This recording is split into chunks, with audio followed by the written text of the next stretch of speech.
Well, hello, everyone. I'm James Dobson, and you're listening to Family Talk, a listener-supported ministry. In fact, thank you so much for being part of that support for James Dobson Family Institute.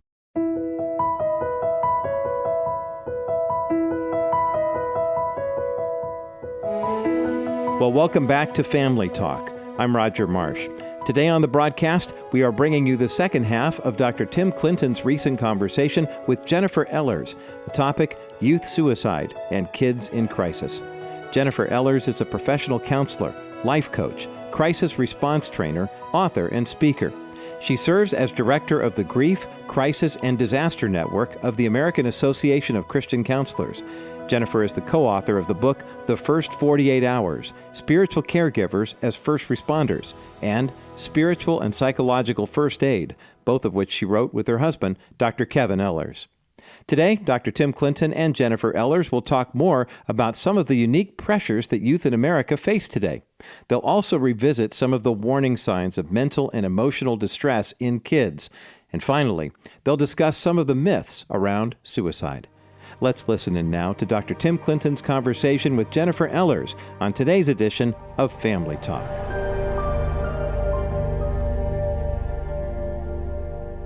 Jennifer, when kids get into trouble, they begin to medicate. You know that when your life isn't the way it's supposed to be, you begin to reach for something else to calm or soothe the brokenness in your heart. And I think a lot of kids get lost and they drift into that reach. Maybe it's alcohol. They start with parties. They just want to see what it's like. Next thing you know, they're drinking heavily and they're out of control. They start with substance abuse, or they're reaching and just smoking a joint.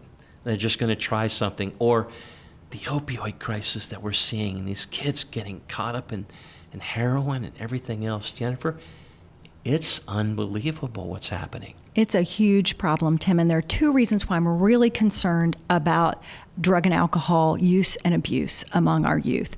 First of all, we know that they're not legal age. They're not supposed to be drinking, but Right. Are they? They are. So many. Even in middle school and elementary school, there are percentages of young people that are drinking alcohol. Then in terms of drug use, that's something I have to stay on top of because every time I'm out doing a class, there's a new drug issue. For a while, it was vaping. That was everywhere. And then we started seeing our kids being hospitalized, having serious health concerns. The opioid crisis, like you said, I'm hearing that the fentanyl use among our youth is just out of control. So there are so many dangers. And kids who, by the way, let's just say this, they're not bad kids. Next thing you know, they're out there, they're going to try something because everybody's saying it's fun, everybody's doing it, and you got some star quarterback who goes out and does something, next thing you know, he's dead. And the two bigger concerns, even like you said, it can be fatal to young people. We don't know how their bodies are going to react. But number two, we know that their brains aren't fully developed yet. And what we're learning from science is that addiction, just like any kind of learning, is so much higher for young people. If you start even smoking, drinking alcohol, using any kind of drugs, when your brain is still developing, when you still have that neuroplasticity, the addiction locks in quicker and stronger. It can be so hard for a person to overcome an addiction that they started when they were a teenager. Much more difficult than one that happens and forms as an adult. The other thing is they already don't have good judgment, that impulse control. And what do these drugs and alcohol do? Further damages our impulse control and our judgment. And so these are really dangerous for our young people. And we see a high correlation between alcohol and drug use and suicidal behaviors. So the picture looks like this. Something happens. I may be struggling with some issues. Maybe my personality and temperament push me in a direction. I get lost in the spin. I begin to reach for and find something to calm the insanity or the emptiness that I'm feeling. And I want to be loved. I want to be liked. I want to fit in. I want to get through this breakup. Then the reach becomes not only am I abusing it, I become maybe dependent on it, thinking it's the only thing that really brings me any joy or calms me down, and I become addicted to it. And nobody knows about it. is just me and my buddies, my friends. And we're just trying to figure out how to do life. And Jennifer, we get lost. Yeah. As adults, we get lost. And tragically, sometimes that alcohol, that substance, can cause our young people to make fatal decisions that end their Jennifer, life. It's crazy because they begin at that age to turn to their friends for help, to figure out life. And they're turning away from mom and dad. And mom and dad get frustrated because they're angry and doors are being slammed and shut and yelling's taking place. And then we withdraw and we don't talk, and that only perpetuates it even more. That's the cycle that you begin to see in these families. And it could be good families. And everybody's frustrated, everybody's screaming, but nobody can hear. It's a real problem. And Tim, what we're not doing also that we really need to be doing is helping kids understand how to soothe and comfort their own emotional pain without drugs and alcohol. I think one of the big challenges is that they also see how adults deal with disappointment and sadness.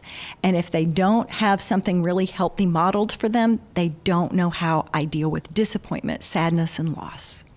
Jennifer, we have talked a little bit about what some would call our risk factors. We mentioned bullying, depression, and anxiety. By the way, anxiety is off the charts right now.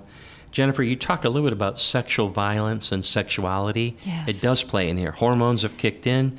Kids often make some bad decisions through those teen years with consequences and more. Talk to us about the significance of that playing into how they lose hope and perspective. Well, Tim, the numbers are a bit staggering when we look at the number of people who experience childhood sexual abuse and then sexual violence. And our young women especially, but it's happening to our young boys as well. But that age group, especially starting into the teen and young adult years, 18 to 24, are far more likely, like 4 times more likely to have a rape, sexual assault, some form of sexual violence in that window of time. And that devastates someone's self-esteem. High rates of depression, a large percentage of people who've experienced either childhood sexual abuse or a rape, sexual assault, some form of sexual violence are going to get depressed and suicidal. Jennifer, and they usually swallow that pain and keep it as a secret. They don't even talk to anybody about it. They don't talk about it. Tim, the shame is so heavy with that. And most young women blame themselves. It's my fault. They internalize, especially in the younger you are. We see childhood sexual abuse as being really rampant between ages 7 and 13. And so what you're talking about, and my fear, and I don't know that this is the case, I'm also afraid that with young people isolated and locked up, if there is a perpetrator in the family or in the home, that abuse is going to increase. And so that may be happening as well. And so we're talking about the sense of shame and discouragement and the depression that comes with that. We see it as a huge risk factor for suicide as well. And what they're being bombarded with online. Yes. The sexual content, the pornography, everything's off the charts. It usually creates massive confusion with our kids. They're all over the map. It is one of the most confusing times to be trying to come into your adolescence with sexual development. It's so confusing right now. That's always a tumultuous time, like you said, with the hormones starting to flood in and trying to figure out who I am. And wanting to be loved, or maybe looking for the love of their father in the arms of someone else, and willing to do whatever, whenever, just to feel valued. It's just such a difficult and confusing time. And a lot of that can lead to feelings of hopelessness and depression. And if there has been violence or there's even confusion of any kind, it just fuels that already difficult time that our young people are in. There's no doubt in my mind, Jennifer, many are listening right now. They've turned this up, and they're struggling in their own hearts because they see a behavior change. They've heard the conversations, I think the world would be better off without me. I hate my life. They've heard their son or daughter say, I want to kill myself. And we think it's tongue-in-cheek. But Jennifer, we talked about some of the signs and those indicators. Those are real, and they're important to address. Some of the myths around suicide, Jennifer, you're an expert in this. help us as mom and dad with our families and the kids that we may have influence with? A lot of people think that young people will talk about it, they'll never really do it, that it's just a cry for help or a cry for attention. The truth is, take every sign, risk factor, very seriously. Number 2 killer among our kids right now. Number 2 It's the killer. second leading cause of death among that age group. And even when you're talking about, I think, 13-year-olds now, I just read that it may be the number 1 cause of death in 13-year-olds. But we're talking about it's a very, very serious risk. It's a very serious risk to the life of your young person. And if you don't take that seriously, you'll be one of those parents that the most tragic situations, Tim, I ever walk into are the parents that will look at me and say, I had no idea, didn't see it coming. And it really blindsides them. That is the other thing that I want to mention. We've talked a lot about risk factors, and you do see these and more, but the scary thing is sometimes kids cover it. I have worked with families where they said, my daughter was popular, a cheerleader, straight A's. I had no idea she was struggling. The other thing I want to make clear to parents, it's one of the things they think they're least aware of, is that they think the kid has to be struggling for weeks, months, maybe even years. I have seen multiple cases where a happy, well-adjusted teenager can have a crisis and that same day or within 24 hours attempt to take their own life. Because their frontal lobe doesn't give them the impulse control that That's sad, we isn't have. it? That part of their brain is not fully developed to between 24 and 26. So a teenager is going to go, this happened, I'm ending it right now. We have, I think it's in the 30% neighborhood of kids who attempted suicide had a crisis within the previous 24 hours. A crisis meaning a breakup.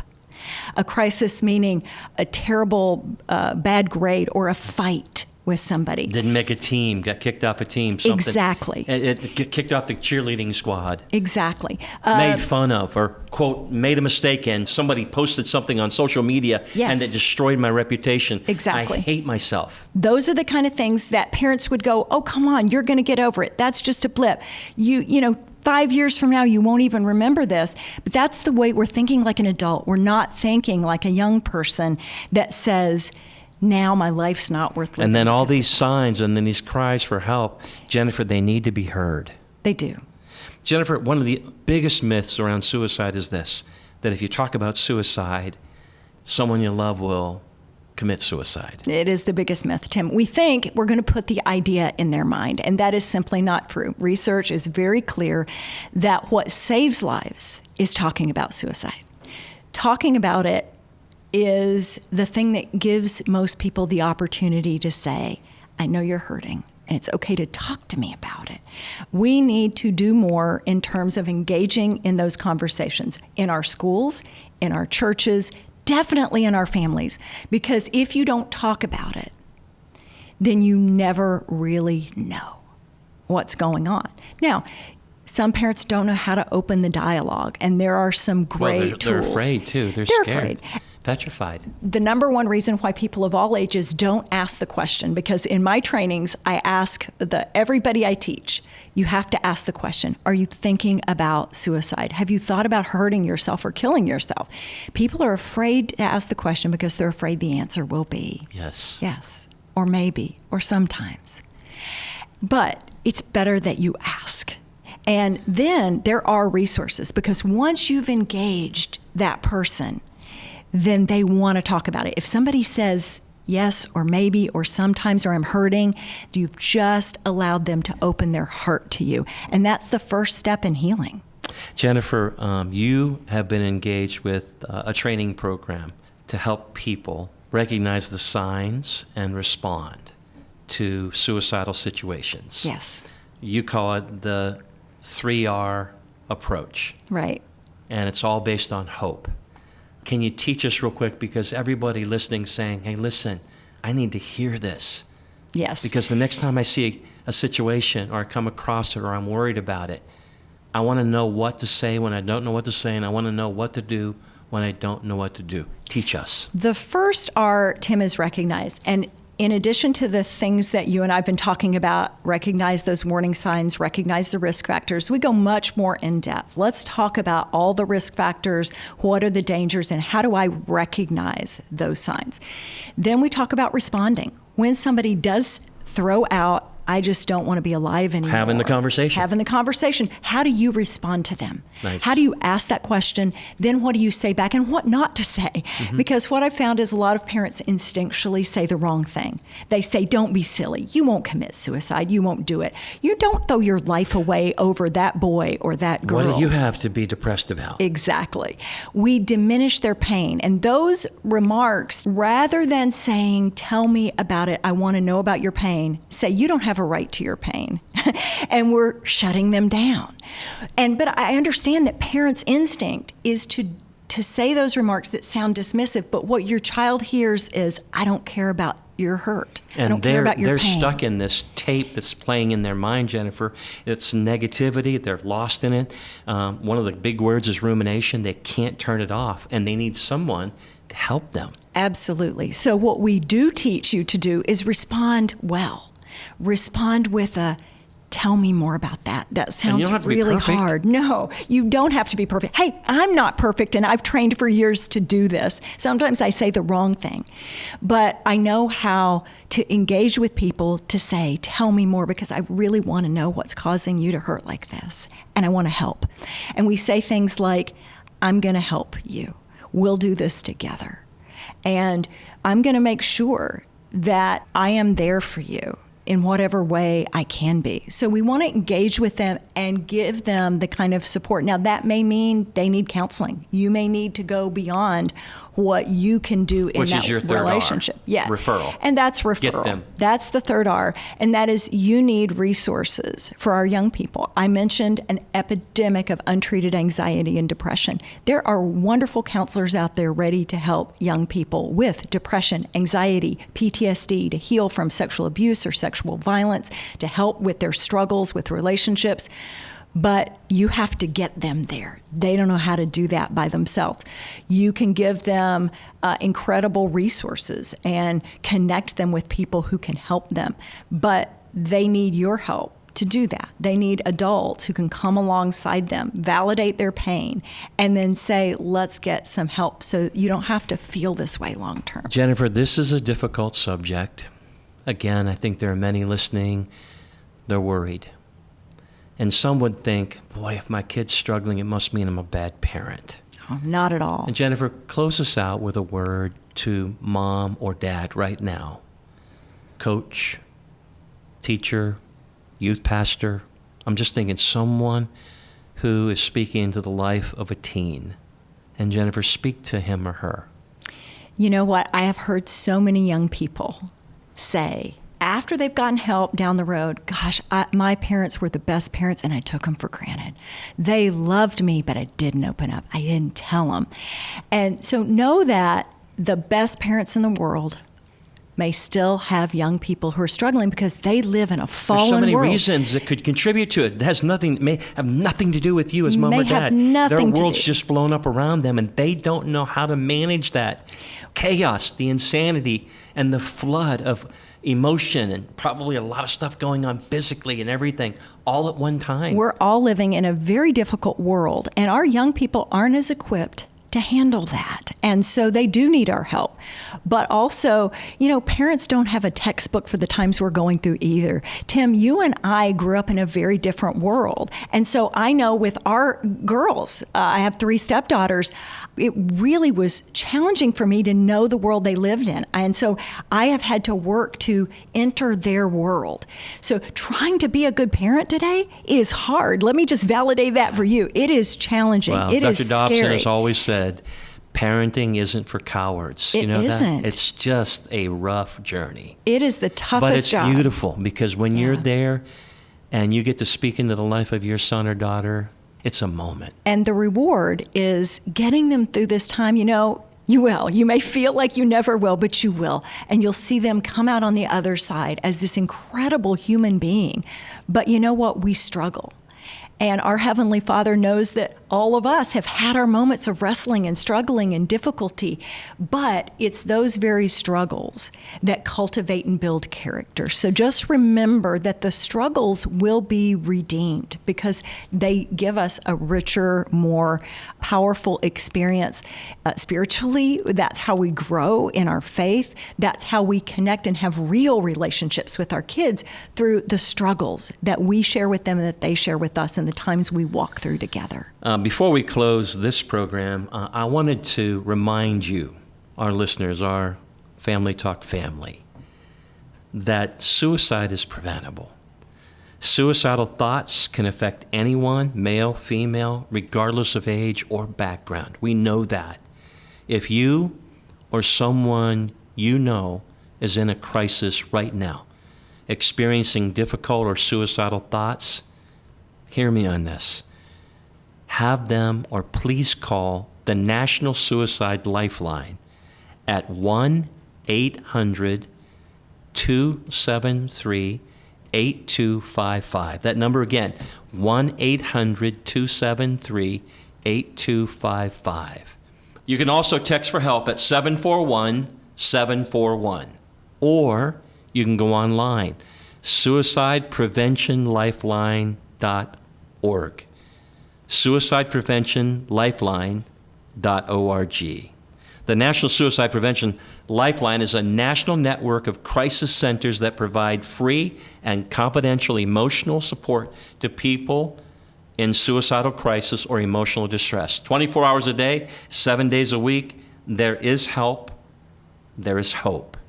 And finally, to find a Christian counselor, you can go online to www.connect.aacc.net. www.connect.aacc.net.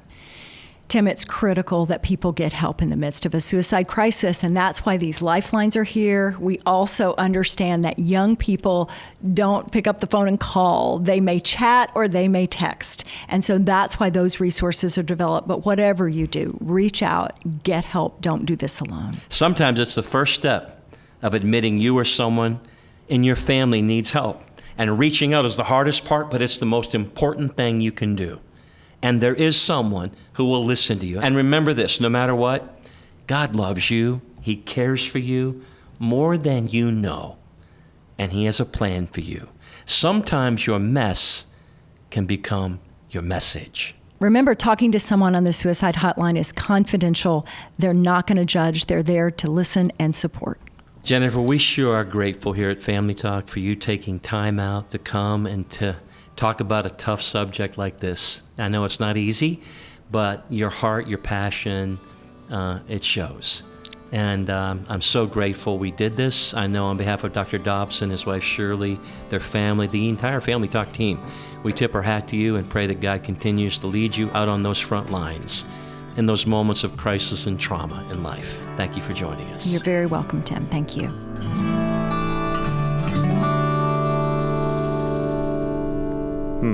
Suicide really is a difficult topic to address. A person who tries to take their own life is in so much pain and despair, but it's truly important to talk about these things with our kids. Like Jennifer Ellers said today here on Family Talk, talking about suicide and self-harm doesn't cause self-destructive behavior. In fact, it actually gives teens space to voice their struggles and shows them that they have a place to turn when they feel overwhelmed. When it comes to addressing mental well-being, I believe the 3R approach that Dr. Clinton and Jennifer Ellers discussed is worth listing again. First, recognize warning signs and risk factors in a teen or young adult. Secondly, respond with love and understanding and ask more questions when appropriate. And then 3, refer. Provide the child with the resources they need and connect them with the people who can help them, including a licensed counselor. Recognize, respond, refer. Now, to find a Christian counselor in your area, visit the American Association of Christian Counselors Care Directory at connect.aacc.net. That's connect.aacc.net. Well, we hope this broadcast has been a benefit to you and your family. To learn more about Jennifer Ellers, her books, or crisis response training, visit our broadcast page at drjamesdobson.org/broadcast. While you're there, you can listen to any part of this 2-part broadcast that you might have missed. We've entitled it Crisis Point, Youth Suicide, Addressing Our Kids' Mental Well-Being. Again, our ministry web address is drjamesdobson.org/broadcast. Thanks so much for joining us for this edition of Family Talk. And for everyone here at the Dr. James Dobson Family Institute, I'm Roger Marsh. Hope you have a great weekend. This has been a presentation of the Dr. James Dobson Family Institute.